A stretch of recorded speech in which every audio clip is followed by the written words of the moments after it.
So I'm going to start off this morning. I'm going to tell you a dream I had last night. I have great dreams.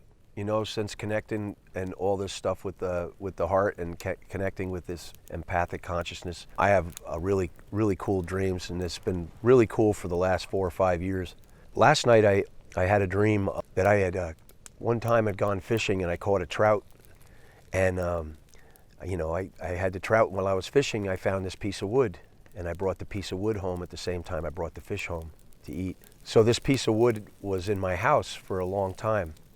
And I was sitting there and I was looking at the piece of wood one day from a couch in my dream, and there's a knothole, and the knothole was kind of like hollow, and so I reached inside the knothole and I started pulling at the wood, and the next thing I realized that the piece of wood that I had brought home was hollow, and I reached inside the piece of wood and I kept pulling out trout, and I laid them on a table, and there was 5 trout inside this log that had been in my house since I had been fishing like years before.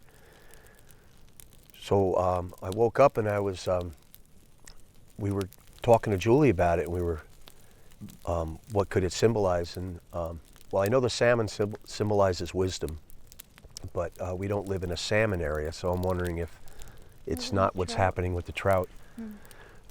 Yeah, because in some cultures, the salmon is the oldest being, and it carries the wisdom of creation.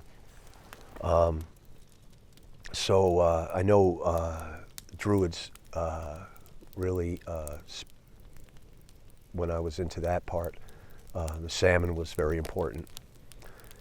So I was thinking maybe it meant abundance. And there was 5 trout on the table, and I was looking at them, and that was my dream, and it was a beautiful one, and that's what I woke up to this morning.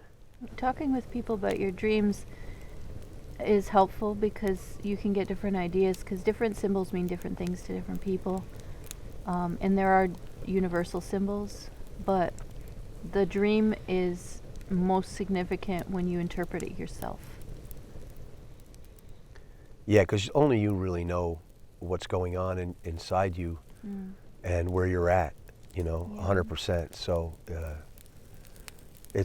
dreams are awesome, and I thank my great-great-grandmother there, Emma Markle Barringer, for keeping dream diaries, and maybe through her DNA this is passed on to me, and I love it. I've been doing it since I was a kid, keeping track of my dreams.